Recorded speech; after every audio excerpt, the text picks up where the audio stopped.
Hello everyone and welcome back to our channel mootechie. A special welcome to all dairy technologists and students. We are now beginning a new unit in our dairy engineering series. This is Unit 5 Class 1, where we will shift our focus to the important topics of mixing and agitation. Let's start by understanding what mixing and agitation involve. These are fundamental operations in dairy processing used during heating, cooling, and product making. First, we define mixing. Mixing is the random distribution of two or more, initially separate phases into and through one another. It is the actual stirring of different solids, liquids, or materials to blend them together into a final product or mixture. A common example is the mixing of ice cream ingredients before the freezing step. Now let's look at agitation. Agitation is the induced motion of a material in a specified way, usually in a circulatory pattern inside a container. It is the process of keeping a mixture that has already been mixed in the proper, homogeneous state required for the final product. A typical example is the agitation of milk in a storage tank to prevent separation. The purposes of mixing and agitation are numerous. One key purpose is to maintain product uniformity, such as keeping all ingredients evenly distributed in an ice cream mix. Another purpose is blending miscible liquids, like shaking different fluids together in a Gerber test before centrifugation. Agitation is also used for dispersing gas through a liquid, for example using compressed air to agitate milk in large silos. Other important purposes include promoting heat transfer. Agitation in a multi-purpose vat during batch pasteurization ensures even heating.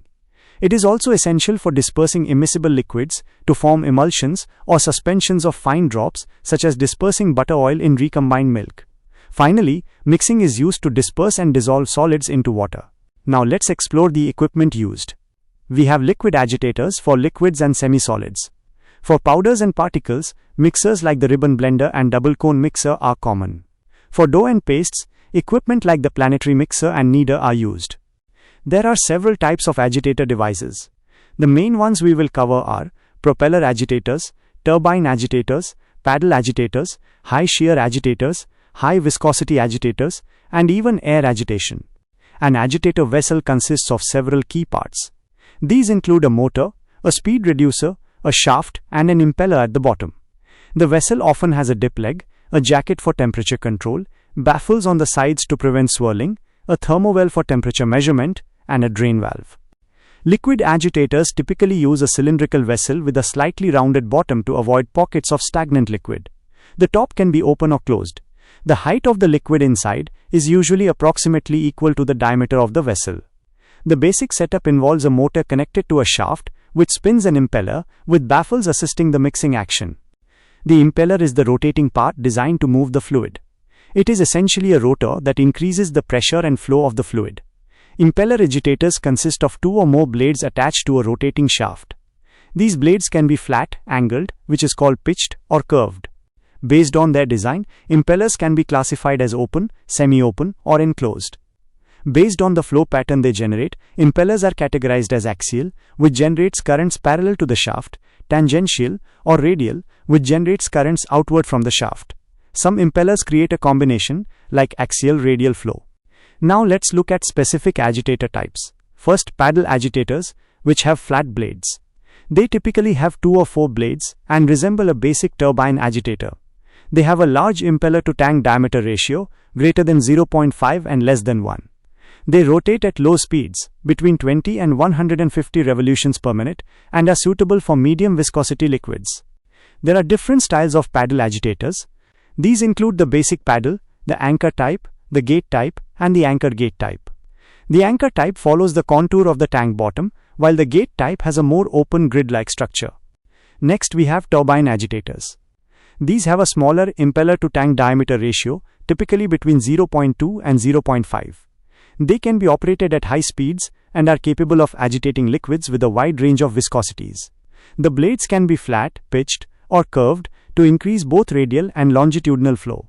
High shearing forces are developed at the blade edges, making them useful for premixing emulsions, lactose crystallization, and yogurt manufacture. Turbine agitators come in various designs such as the disc-mounted flat blade turbine, the hub-mounted flat blade turbine, the hub-mounted curved blade turbine, and the shrouded turbine impeller. Another common type is the propeller agitator. This is a 3-bladed marine-style impeller. It is a high-speed agitator, operating between 400 and 1750 revolutions per minute with a small impeller-to-tank diameter ratio. It is mainly for low-viscosity liquids. It produces a strong axial flow pattern, which provides reasonable mixing and is good for suspending particles. Its uses include blending miscible liquids, diluting concentrated solutions, preparing syrups, and dissolving ingredients. It's helpful to compare the advantages and limitations of these liquid agitators. A paddle agitator offers good radial and rotational flow at a low cost, but has poor perpendicular flow and a high risk of vortex formation at higher speeds. A multiple paddle agitator provides good flow in all directions, but is more expensive and has higher energy requirements. A propeller agitator also gives good flow in all three directions, but is more expensive than a basic paddle agitators.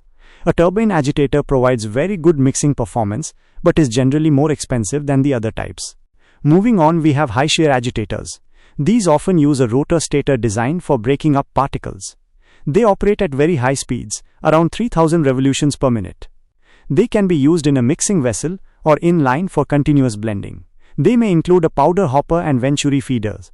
Their applications include powder reconstitution and creating fine emulsion droplets. For handling very high viscosity liquids, up to 1000 pascal seconds, we use high viscosity agitators. These are typically helical or ribbon type agitators that slowly move the thick material through the tank. Finally, there is air agitation. In this method, milk is agitated by supplying compressed air near the base of the tank. The air bubbles rise, expand, and set up circulation currents in the milk. The air supply is regulated using a level detector, which matches the airflow rate to the quantity of milk in the tank. Thank you for joining this introduction to mixing and agitation. We've covered the basic concepts, purposes, and the main types of equipment used in the dairy industry. This foundation is essential for understanding how we achieve consistent and high-quality dairy products.